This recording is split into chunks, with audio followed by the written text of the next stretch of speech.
Aloha, I'm Dr. Russ Rosen, and here's a question. How do you discuss range of motion with your patients? Well, if you were taught the way most of us were taught, the discussion goes something like this. Turn your head to the left and to the right. Okay, 80 and 50. Now, sometimes we'll take it to the next level and we'll say, do you notice how it's not moving to the right? Some of us take it to the next level, and that would make sense because. Now here's the question. The most common answer that I hear when I ask doctors, what do you say to your patient? Is, well, there's a bone out of place or there's a joint dysfunction. And is that true? Yeah, it is to some degree from my perspective, but it's a real mechanistic approach. From my perspective, if we're going to become the recognized leaders of a true healthcare system versus just back pain doctors, we need to start to communicate that we're nerve system specialists. Well, how do we do that? Well, it goes something like this. Here's the reality. From my perspective, there is innate intelligence, not innate stupidity. And innate intelligence is always taking choices. I can do this or I can do that. I can let this continue to do that and sever my spinal cord, or I can take the muscles and bind them down and protect the area. I can continue to degenerate and grind and sever the cord, or I can lay down calcium. It's always an innate intelligence, and it's an intelligent response. So assuming that's true from a vitalistic perspective, then we have to learn how to communicate that.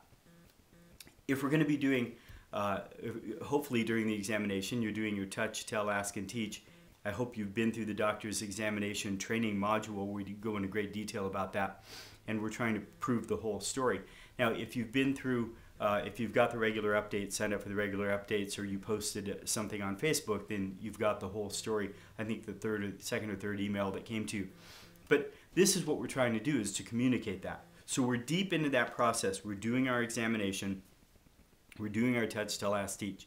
You know, oftentimes if you do have subluxations causing these kinds of headaches, we're going to expect to see a tender spot right there. Is it tender there? Yes, it is.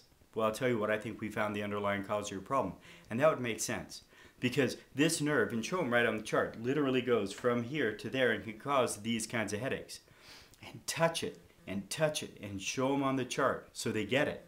And it's interesting, if you do have those kinds of subluxations, motor, sensory, autonomic, you may also notice spaciness, dizziness, mood swings, brain fog. They got the chart right in front of them. They just circled and underlined the things that they have going on. So do you ever get spaciness, dizziness, sinus infections? Well, I do all the time. Well, that makes sense because these nerves literally go right to there. If you're not getting proper nerve supply, it makes sense it could cause those problems. So you've done your touch, tell, ask, teach in the cervical spine. Then it's going to go something like this. You know, oftentimes if you do have subluxations causing those headaches and sinus problems, as well as you've had that low thyroid and you also have that pain down your arm because you've done your touch, tell, ask, teach. And now predict, always predict, be the big kahuna. Oftentimes if you do have that going on, we'll expect a limited range of motion. Turn your head to the left. Okay, turn your head to the right. Wow, do you see how it doesn't want to go to the right? And again, that would make sense because if you have a subluxation, it means there's nerve interference. And that nerve interference causes the muscles to pull down on those bones. And it makes sense because it's trying to protect your spinal cord. So as it pulls down, it feels stuck. So here's a spine. Here's 7 vertebrae. And I want you to go ahead and show them. That's how it's supposed to move. And hand it to them. Have them grab it and hold the spine right there. And say, if you're holding the spine and I try and turn it, do you see what's going to happen? And they're going to say, it's not going to move. And you're going to say, if you have subluxations, your muscles will grab and it won't want to move and it's going to feel stuck right in there. Does it feel stuck in there? And they're going to go, yeah, it feels really stuck. It feels just like that, like someone's holding on to that area. And you're going to say, then clearly what? Then clearly you've got subluxations.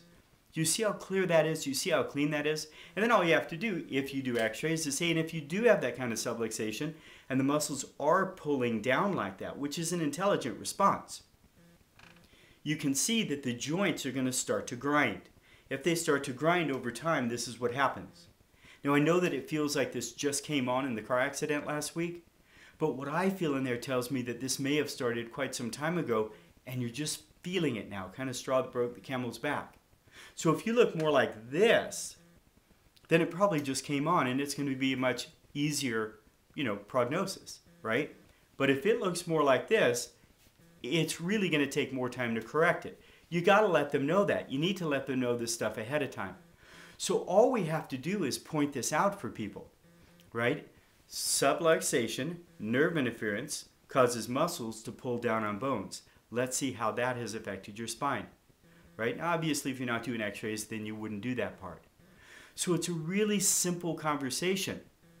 Obviously, this leads well into the conversation of, so if you had a subluxation and there was nerve interference and the innate intelligence, your innate wisdom was saying, let's take the muscles and contract real tight, okay? And you take, say, a muscle relaxer. Will that relax the muscle? Yes. Will it feel better? Yes. Did it get rid of the underlying problem? No, it's just masking the symptom. See, we got to communicate that we're nerve system specialists from a vitalistic perspective and get out of this bone out of place model. Because if it's a bone out of place, as soon as you crack the bone, it should be better. But we know that that's not how that works. So give it a shot. I hope that helps you a lot. Please share this with everyone you know. Facebook fan page, #1 place on the planet, to have a global discussion about how to thrive in a care versus scare true wellness model. We need your questions and we need your wisdom. Please share this with everyone you know. Please make comments. Please read through the rest of the questions that we've answered and go ahead and make your comments.